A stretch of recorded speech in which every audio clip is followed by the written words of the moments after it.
अस्सलाम वालेकुम dear students. आज हम प्रोटीन सिंथेसिस इनहिबिटर्स में जो ग्रुप ऑफ ड्रग्स डिस्कस करेंगे दैट इज़ मैक्रोलाइड्स।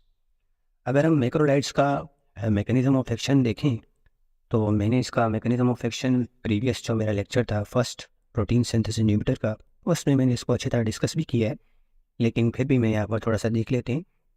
मैक्रोलाइड्स हमारे पास ऐसे ड्रग्स हैं जो कि राइबोसोम्स पे जाके एक्ट करेंगी और ये हमारे पास जो ट्रांसलेशन का जो प्रोसेस होता है और उसका जो लास्ट स्टेप होता है दैट इज़ ट्रांसलोकेशन, ये इसी स्टेप को इनहिबिट करेंगे। Macrolide inhibits the last step of translation that is translocation. और ट्रांसलोकेशन में क्या हो रहा था कि राइबोसोम जो था वो एक कोडॉन से नेक्स्ट कोडॉन की तरफ मूव कर रहा था ताकि नए कोड को रीड किया जा सके और दोबारा एक नई पेप्टाइड चेन को सिंथेसाइज किया जा सके। और जो पेप्टाइड चेन बन गई थी हमारे पास, वो फिर हमारे पास ए से बी की तरफ शिफ्ट हो रही थी और इस तरह हमारे पास जो है वो ट्रांसलेशन का प्रोसेस जो था वो कंटिन्यू होता था। इस तरह अगर हम मैक्रोलाइड्स को अगर हम कंपैरिजन करें अमाइनो ग्लाइकोसाइड के साथ, तो अमाइनो ग्लाइकोसाइड जो थी वो ट्रांसलेशन के फर्स्ट स्टेप को इनहिबिट कर रही थी, that is initiation of translation. इनके ट्रांसलेशन जैसे स्टार्ट हो रहा था, स्टार्ट में हमारे पास अमाइनो ग्लाइकोसाइड आकर एक्ट करती थी और उसी फर्स्ट स्टेप को इनहिबिट कर रही थी। अगर भाई फर्स्ट कोई एंटी कोडॉन वहाँ पर बाइंड हो भी जाता था तो अमाइनो ग्लाइकोसाइड मिसरीडिंग करवाती थी। लेकिन मैक्रोलाइड्स हमारे पास ऐसी ड्रग्स हैं जो ट्रांसलेशन के last step that is translocation, इस स्टेप को इनहिबिट करेंगी। अगर हम दूसरी बात करें, मैक्रोलाइड्स जो हैं इनका जो स्पेक्ट्रम ऑफ एक्शन है, यानी इनके जो बैक्टीरियल टारगेट्स हैं, macrolides has moderate spectrum of action as compare to aminoglycoside. यानी कि मैक्रोलाइड्स ग्राम पॉजिटिव बैक्टीरिया को कवर भी करेंगी and also gram negative bacteria को कवरेज भी देगी। लेकिन इसके कंपैरिजन में जो अमाइनो ग्लाइकोसाइड्स थी उनका स्पेक्ट्रम ऑफ एक्शन नैरो था, उनके बैक्टीरियल टारगेट्स कम थे as compare to macrolides. Aminoglycosides सिर्फ हमारे पास ग्राम नेगेटिव बैक्टीरिया को कवरेज प्रोवाइड कर रहा था, लेकिन मैक्रोलाइड्स ऐसे ड्रग्स हैं जो ग्राम पॉजिटिव के साथ साथ ग्राम नेगेटिव, मीन्स मैक्रोलाइड्स का स्पेक्ट्रम ऑफ एक्शन या बैक्टीरियल टारगेट्स अमाइनो ग्लाइकोसाइड से ज़्यादा हैं। अच्छा, अब हम देखते हैं कि हमारे पास कौन कौन सी ड्रग्स आती हैं मैक्रोलाइड्स में। So we have erythromycin, roxithromycin, clarithromycin, azithromycin, spiramycin and we have fidaxomicin. Again हम दोबारा इसको देख लेते हैं कौन कौन सी ड्रग्स हैं हमारे पास। Erythromycin, roxithromycin, clarithromycin, azithromycin, spiramycin and fidaxomicin. तो ये हमारे पास ड्रग्स हो गई मैक्रोलाइड्स। अब हम ये देखते हैं कि हमारे पास जो मैक्रोलाइड्स हैं इनका स्पेक्ट्रम ऑफ एक्शन क्या है, यानी कि इनके बैक्टीरियल टारगेट्स क्या हैं, किन किन बैक्टीरिया के अगेंस्ट हम इन्हें यूज़ कर सकते हैं और क्लिनिकली हम मैक्रोलाइड्स कहाँ कहाँ यूज़ करते हैं। अब हमने भी डिस्कस भी किया कि मैक्रोलाइड्स का जो स्पेक्ट्रम ऑफ एक्शन होता है वो हमारे पास मॉडरेट होता है, यानी किन किन बैक्टीरिया को कवरेज प्रोवाइड करेगा। Macrolides are active against gram positive cocci, gram negative cocci and gram positive bacilli. किन किन बैक्टीरिया को कवर कर रहे हैं, ग्राम पॉजिटिव कोक्साई को कवर कर रहे हैं, ग्राम नेगेटिव कोक्साई को कवर कर रहे हैं एंड प्लस में ग्राम पॉजिटिव बेसिलाई। तो हमारे पास जो मैक्रोलाइड्स है वो ग्राम पॉजिटिव कोक्साई के अगेंस्ट भी एक्टिव होती हैं, ग्राम negative cocci and as well as gram positive bacilli. यानी इनका spectrum of action amino glycoside से ज़्यादा है। अमाइनो ग्लाइकोसाइड सिर्फ ग्राम नेगेटिव बैक्टीरिया को कवरेज प्रोवाइड करी थी, जबकि इसने ग्राम नेगेटिव के साथ साथ ग्राम पॉजिटिव बैक्टीरिया को कवरेज भी प्रोवाइड की। इसके अलावा एक नई बात, इंपॉर्टेंट बात जो कि एमसीक्यू में भी आ सकती है कि macrolides are not active against gram negative bacilli. This is a very important, ये बहुत इंपॉर्टेंट चीज़ है कि मैक्रोलाइड्स ग्राम नेगेटिव बेसिलाई के अगेंस्ट एक्टिव नहीं होंगी। ग्राम नेगेटिव बेसिलाई को मैक्रोलाइड्स कवर नहीं करेंगी, ग्राम पॉजिटिव कोक्साई को कवर करेंगी, ग्राम नेगेटिव कोक्साई को भी कवरेज देंगी, ग्राम पॉजिटिव बेसिलाई को भी कवर करेंगी, लेकिन macrolides they are not active against gram negative bacilli. Gram negative bacilli को ये कवरेज नहीं दे रही। अच्छा, अब हम क्लिनिकली जो मैक्रोलाइड्स हैं वो कहाँ कहाँ यूज़ करते हैं, किन किन बैक्टीरिया के अगेंस्ट हम इन्हें यूज़ करते हैं। अच्छा, अगर हम देखें जैसे क्लिनिकल यूज इस मैक्रोलाइड्स के, लाइक हमारे पास जो ड्रग होती है एरिथ्रोमाइसिन, जो कि बहुत ज़्यादा यूज़ भी होती है। Erythromycin is effective in treatment of infection that are caused by. अब एरिथ्रोमाइसिन हम किन किन बैक्टीरिया की ट्रीटमेंट के लिए यूज़ कर सकते हैं। Erythromycin can be used against mycoplasma pneumoniae, corynebacterium, campylobacter jejuni, chlamydia, trachomatis, legionella, bordetella pertussis, ये जितने भी बैक्टीरिया हैं एरिथ्रोमाइसिन हमारे पास इनकी ट्रीटमेंट के लिए इफेक्टिव होती है। इसके अलावा erythromycin also active against gram positive cocci. But एक इम्पोर्टेंट चीज़ जो एमसीक्यूज भी हो सकता है हमारे लिए, erythromycin is not effective against penicillin resistant streptococcus pneumoniae and methicillin resistant staph aureus. अब हमारे पास कुछ ऐसे बैक्टीरिया होते हैं जो सर्टेन ड्रग्स के अगेंस्ट रेजिस्टेंस प्रोड्यूस कर जाते हैं। जैसे हमारे पास स्ट्रेप्टोकोकस निमोनिया है जो पेनिसिलिन को रेजिस्ट कर जाता है, तो उन्हें हम उन बैक्टीरिया को हम एक कैटेगराइज में रखते हैं, उन्हें कहते हैं पेनिसिलिन रेजिस्टेंट स्ट्रेप्टोकोकस निमोनिया। और कुछ होते हैं हमारे पास जो मेथिसिलिन को रेजिस्ट कर जाते हैं, तो उन्हें हम मेथिसिलिन रेजिस्टेंट स्टेफोरियस के नाम से जानते हैं। तो एरिथ्रोमाइसिन इन स्ट्रेन्स के लिए इफेक्टिव नहीं होती। किसके लिए? PRCP यानी penicillin resistant streptococcus pneumoniae and methicillin resistant staph aureus जो स्ट्रेन्स होती हैं, जो कि रेजिस्टेंट स्ट्रेन्स होती हैं, इनके अगेंस्ट हम एरिथ्रोमाइसिन यूज़ नहीं कर सकते। बाकी जितने भी हमने भी बैक्टीरिया डिस्कस किए, mycoplasma pneumoniae, corynebacterium, campylobacter jejuni, chlamydia, trachomatis, लिगुनेला, ठीक है, बोर्टेला प्रोट्यूसिस, इनके अगेंस्ट हम यूज़ कर सकते हैं। इसके अलावा मैक्रोलाइड्स के एक दूसरे इंपॉर्टेंट ड्रग्स पे आते हैं and that is azithromycin. That is azithromycin, यही बहुत इंपॉर्टेंट ड्रग है जो कि हम मोस्टली यूज़ भी करते हैं, जो कि मार्केट में एजोमैक्स ब्रांड नेम के नाम से आती है। Azomax has similar spectrum of activity. Azomax जो यानी एजिथ्रोमाइसिन, इनका जो स्पेक्ट्रम ऑफ एक्शन है एरिथ्रोमाइसिन की तरह होता है, बट थोड़ा सा more active against H influenzae, moraxella, neisseria और गोनोरिया। यानी स्पेक्ट्रम ऑफ एक्शन तकरीबन सेम होता है एरिथ्रोमाइसिन, यानी कि जो हमने ऊपर बैक्टीरिया पढ़े एरिथ्रोमाइसिन उनके अगेंस्ट एक्टिव थी, सिमिलरली एजिथ्रोमाइसिन भी इन तमाम बैक्टीरिया के अगेंस्ट एक्टिव होंगी, बट लिटिल बिट ये मोर एक्टिव होंगी। किसके against? Specially H influenzae, moraxella, neisseria, gonorrhoeae. तो स्पेशली एरिथ्रोमाइसिन किन बैक्टीरिया के अगेंस्ट ज़्यादा एक्टिव होगी, उनको तो कवरेज देगी, लेकिन स्पेसिफिकली अगर हम बात करें तो azithromycin H influenzae, moraxella, neisseria, gonorrhoea इनके लिए ज़्यादा इफेक्टिव होगी। क्योंकि एच इन्फ्लुएंजा आपको पता है कि अपर रेस्पिरेटरी इन्फेक्शन करवाता है, जिसमें हमारे पास गले का इन्फेक्शन हो गया, तो आपने कॉमनली आपने एजोमैक्स मेडिसिन यूज़ भी की हुई। जब आपको गले का इन्फेक्शन होता है तो आप एजोमैक्स लेते हैं। तो ये मोस्टली जो है ना अपर रेस्पिरेटरी इन्फेक्शन जो है ना वो एच इन्फ्लुएंजा की वजह से होते हैं या दूसरे बैक्टीरिया भी होते हैं, तो एजिथ्रोमाइसिन इनके अगेंस्ट ज़्यादा इफेक्टिव होती है, इसलिए इन्हें यूज़ करते हैं। इसके अलावा जो एजिथ्रोमाइसिन ड्रग है, azithromycin alternative to ceftriaxone in gonorrhea and alternative to natural penicillin in syphilis। अब वो जो गोनोरिया होता है उसका जो हमारे ड्रग ऑफ चॉइस होती है वो थर्ड जनरेशन सेफिलोस्पोरिन की ड्रग है, सेफ्ट्राइजोन। हम सेफ्ट्राइजोन यूज़ करते हैं।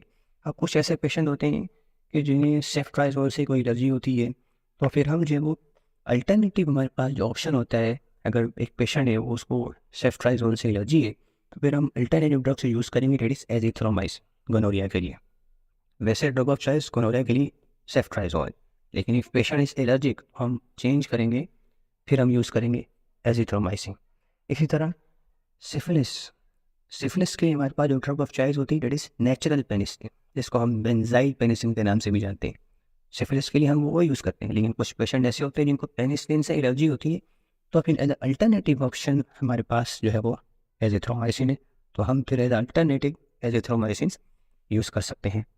इसके अलावा जो हमारे पास एजिथ्रोमाइसिन है, azithromycin effective in treatment of community acquired pneumonia. Community acquired pneumonia के लिए एजिथ्रोमाइसिन बहुत ज़्यादा इफेक्टिव होती है। कम्युनिटी एक्वायर्ड निमोनिया के लिए भी हम एजिथ्रोमाइसिन यूज़ कर सकते हैं। तो बहुत इंपॉर्टेंट यूजेज हैं हमारे पास एजिथ्रोमाइसिन के, ठीक है। इसके अलावा हम मैक्रोलाइड्स की एक और इम्पोर्टेंट ड्रग्स को देखते हैं, और वो हमारे पास जो ड्रग है that is clarithromycin, that is clarithromycin. अब clarithromycin has similar spectrum of action, तकरीबन जो क्लेरिथ्रोमाइसिन का भी स्पेक्ट्रम ऑफ एक्शन है लाइक एरिथ्रोमाइसिन ऑलमोस्ट सेम है। जितने हमने बैक्टीरिया पढ़े उन सबको कवरेज प्रोवाइड करेगा, लेकिन हम कहते हैं कि हर ड्रग की कोई ना कोई स्पेशलिटी होती है। तो जो क्लेरिथ्रोमाइसिन ड्रग है इसकी स्पेशलिटी ये है कि मोर active against Mycobacterium avium and H pylori. इनके अगेंस्ट ये स्पेशली ज़्यादा एक्टिव होती है। जिस तरह हमने एजिथ्रोमाइसिन की स्पेशलिटीज़ पढ़ी वाइट इन्फ्लुएंजा के अगेंस्ट वो ज़्यादा एक्टिव था, तो इसी तरह हमारे पास जो क्लेरिथ्रोमाइसिन जो ड्रग है इसकी स्पेशलिटी ये कि ये more active against Mycobacterium avium H pylori के लिए ये ज़्यादा इफेक्टिव होंगी। इन क्लिनिकली हम ज़्यादा यूज़ करते हैं इन बैक्टीरिया के अगेंस्ट। बाकी जितने बैक्टीरिया हमने पीछे डिस्कस किए उनको तो कवर करेगी, साथ साथ अगर स्पेशलिटी देखें तो ये माइकोबैक्टीरियम एवियम और एच पाइलोरी को ज़्यादा इसके अगेंस्ट इफेक्टिव होंगी। इसके अलावा हमारे पास जो क्लेरिथ्रोमाइसिन है use for prevention and treatment of Mycobacterium avium. हम माइकोबैक्टीरियम एवियम की ट्रीटमेंट और प्रिवेंशन के लिए भी हम क्लेरिथ्रोमाइसिन यूज़ करते हैं। इसके अलावा clarithromycin used as a component of triple therapy against H pylori induced gastritis. अब क्रोनिक गैस्ट्राइटिस उसके दो काजेज हो सकते हैं, या तो ऑटोइम्यून हो सकते हैं या किसी बैक्टीरिया की वजह से हो सकता है, स्पेशली एच पाइलोरी की वजह से होता है। 90% क्रोनिक गैस्ट्राइटिस एच पाइलोरी की वजह से होता है। अब हम क्या करते हैं कि एच पाइलोरी के अगेंस्ट हम कॉम्बिनेशन में ट्रिपल थेरेपी यूज़ करते हैं for chronic gastritis that is induced by H pylori. तो उस ट्रिपल थेरेपी में हमारे पास 3 तरह की ड्रग्स हैं जो हम यूज़ करते हैं। उसमें हमारे पास क्लेरिथ्रोमाइसिन भी उसका एक पार्ट होता है ट्रिपल थेरेपी का। ट्रिपल थेरेपी में 3 ड्रग्स यूज़ करते हैं, clarithromycin, amoxicillin and PPI, proton pump inhibitors. इसको हम कहते हैं ट्रिपल थेरेपी। ये हम ट्रीटमेंट करते हैं H pylori induced chronic gastritis के लिए। तो क्लेरिथ्रोमाइसिन इसका कंपोनेंट हुआ, यानी ट्रिपल थेरेपी जो हम यूज़ कर रहे हैं क्रोनिक गैस्ट्राइटिस के लिए, तो उसका एक कंपोनेंट है क्लेरिथ्रोमाइसिन हम यूज़ करते हैं in the treatment of H pylori induced chronic gastritis. इसके अलावा हमारे पास जो अदर ड्रग है मैक्रोलाइड्स की, that is fidaxomicin. Fidaxomicin is actively active against gram positive aerobes and anaerobes. जो फिडोक्सोमाइसिन हमारे पास ड्रग है ये सेलेक्टिवली एक्टिव होती है, specially active against gram positive aerobes and anaerobes. Gram positive aerobic bacteria आ गई इसमें, और gram positive anaerobic bacteria selectively अगर हम बात करें स्पेशली फिडोक्सोमाइसिन के अगेंस्ट एक्टिव होती है। इसके अलावा फिडोक्सोमाइसिन is proved that it is effective against in the treatment of C. difficile colitis as effective is vancomycin. अब जो C. difficile colitis है, अब ये एक बैक्टीरिया होता है जो एनारोबिक बैक्टीरिया क्लोस्ट्रिडियम डिफिसिल। तो ये एक कंडीशन डेवलप करता है जिसे हम कहते हैं C. difficile colitis, जिसमें क्या होता है कि हमारे कोलोन के अंदर बहुत छोटे हमारे पास जो है वो पॉलिप्स बन जाती है और कोलोन की इन्फ्लेमेशन हो जाती है। एक इन्फेक्शन होता है क्लोस्ट्रिडियम डिफिसिल। वैसे नॉर्मली क्लोस्ट्रिडियम डिफिसिल जो है ये हमारे इंटेस्टाइन का नॉर्मल फ्लोरा होता है, लेकिन ज़्यादा एंटीबायोटिक्स यूज़ करने की वजह से क्या होता है कि एंटीबायोटिक ज़्यादा यूज़ करने की वजह से ये जो बैक्टीरिया होता है सी डिफिसिल ये कभी कभी एक्टिव हो जाता है और उसके बाद ये पैथोजेनेसिस करवाना शुरू कर देता है, यानी कि हमारे इंटेस्टाइन को डैमेज करना शुरू कर देता है। तो सी डिफिसिल कोलाइटिस एक कंडीशन है जिसमें हम मोस्टली वेंकोमाइसिन यूज़ करते हैं। तो जैसे वेंकोमाइसिन इफेक्टिव है ना सी डिफिसिल कोलाइटिस के लिए, इसी तरह फिडोक्सोमाइसिन भी सी डिफिसिल कोलाइटिस के लिए उतना ही इफेक्टिव है जितना कि वेंकोमाइसिन। यानी कि फिडोक्सोमाइसिन भी हम सी डिफिसिल कोलाइटिस की कंडीशन जो है जिसके अगेंस्ट हम यूज़ कर सकते हैं, जैसे कि वेंकोमाइसिन इफेक्टिव होती है। अब हम थोड़ी सी फार्माकोकाइनेटिक्स देख लेते हैं मैक्रोलाइड्स की। अच्छा, आपने एक बात याद रखनी कि जितनी भी ये ड्रग्स हैं ना macrolides, they are given orally. ये सारे ड्रग्स ऑरली देते हैं, ठीक है, IV यूज़ नहीं करते। Macrolides are given orally and they are tested labile. इसका एक प्रॉब्लम होता है, ये टेस्टेड लिबाइल होती है, नहीं स्टमक में जाएगी तो डिग्रेड भी हो सकती है। तो हम क्या करते हैं, हम ये जो ड्रग्स होती हैं मैक्रोलाइड्स की, तो हम इन्हें उन टेबलेट्स के अराउंड कोटिंग कर देते हैं ताकि अगर वो स्टमक में जाएगी तो एसिड जो है उसको डिग्रेड ना कर सके। तो हमारे पास जो ड्रग्स होती हैं macrolides, they are present in the form of coated tablets from the protection of acid. तो हम क्या करते हैं कि जो ड्रग्स होती हैं मैक्रोलाइड्स के, उनके अगेंस्ट स्पेशल कोटिंग कर देते हैं ताकि अगर वो स्टमक में जाती है तो वो डिग्रेड ना हो सके, अपना प्रॉपर एक्शन परफॉर्म कर सकें, ठीक है। तो मैक्रोलाइड्स हम ऑरली देते हैं और ये एसिड लिबाइल होती हैं, ठीक है। अच्छा, दूसरी बात ये है कि जितनी हमारे पास जो मैक्रोलाइड्स की ड्रग्स हैं, एरिथ्रोमाइसिन, एरिथ्रोमाइसिन, क्लेरिथ्रोमाइसिन, तो जो एरिथ्रोमाइसिन है मोस्टली इसका जो रूट ऑफ एक्सप्रेशन होता है वो हेपेटो बिलियरी रूट होता है। हेपेटो बिलियरी रूट होता है हमारे पास किसका, एरिथ्रोमाइसिन का। इसके अलावा हमारे पास एरिथ्रोमाइसिन है, क्लेरिथ्रोमाइसिन है, ये हमारे पास इसका जो रूट ऑफ एक्सक्रीशन होता है that is through the kidney. Erythromycin and clarithromycin ये हमारे पास किडनी से एक्सक्रीट हो रही होती हैं, जब कुछ एरिथ्रोमाइसिन जो स्पेशली ये हेपेटो बिलियरी रूट से एक्सक्रीट हो रही होती है, ठीक है। तो ये थोड़ी सी फार्माकोकाइनेटिक्स थी जो हमने देख ली। अब हम आते हैं एडवर्स इफेक्ट्स। अब इनकी एडवर्स इफेक्ट्स क्या होंगे मैक्रोलाइड्स के। तो मैंने सिंपल सा एक निमोनिक जनरेट किया है, द निमोनिक एक सिंपल डेट इज मैक्रो, और इसी निमोनिक से आपको जितने भी मैक्रोलाइड्स के सिंपल से साइड इफेक्ट्स हैं, एडवर्स इफेक्ट्स, वो आपको याद रहेंगे। अच्छा, जो हमारे पास मैक्रोलाइड्स हैं, M stand for motilin receptor agonist. Macrolides जो ना ये GIT में रिसेप्टर होते हैं, उन्हें हम कहते हैं मोटेलिन रिसेप्टर। अच्छा, इसमें से भी जो मैक्रोलाइड्स में एक स्पेशल एक ड्रग होती है एरिथ्रोमाइसिन, और भी हैं कुछ। तो ये क्या करती है, जो मोटेलिन रिसेप्टर होती है ये वहाँ पर एज अ एगोनिस्ट का काम करती है, जैसे एरिथ्रोमाइसिन होगी, यानी कि ये GIT की मोटिलिटी को इंक्रीज़ कर देंगी।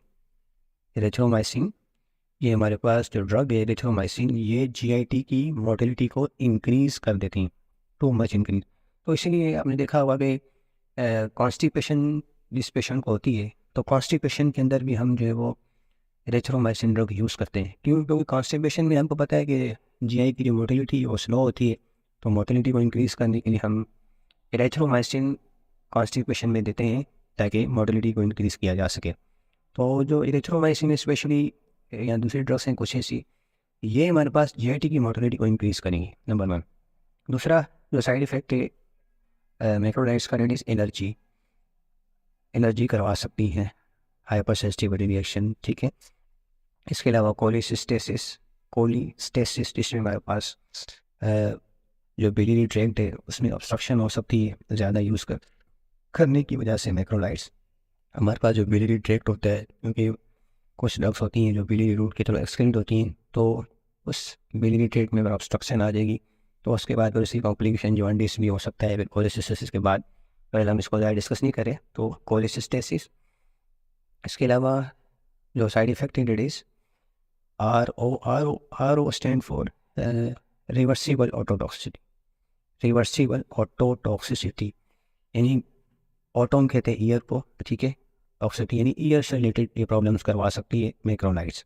लेकिन जो ऑटोटॉक्सिसिटी यहाँ पर ये रिवर्सिबल है, यानी हम सर्टेन कंडीशन के थ्रू हम जो ऑटोटॉक्सिसिटी इसको हम रिवर्स कर सकते हैं। लेडीज जो मैक्रोलाइड्स हैं एक खास रिवर्सिबल ऑटोटॉक्सिसिटी, इसको हम रिवर्स कर सकते हैं, इस कंडीशन को एज ए कोई भी एंटीडोट यूज़ करके इसको हम रिवर्स कर सकते हैं। अब ऑटोटॉक्सिसिटी में क्या क्या डैमेज हो सकता है आपको पता है। हमारे पास ईयर में 2 सिस्टम होते हैं, या तो वेस्टिबुलर सिस्टम होगा या कोकुलर सिस्टम होगा। कोकुलर सिस्टम हेयरिंग का काम कर रहा होता है, जबकि वेस्टिबुलर सिस्टम बैलेंस का काम कर रहा होता है। तो दोनों भी डिस्टर्ब हो सकते हैं, या कभी कभी कोकुलर सिस्टम डैमेज होता है, कभी वेस्टिबुलर सिस्टम डैमेज होता है, तो ऑटोटॉक्सिसिटी में सारी चीज़ें आ सकती हैं।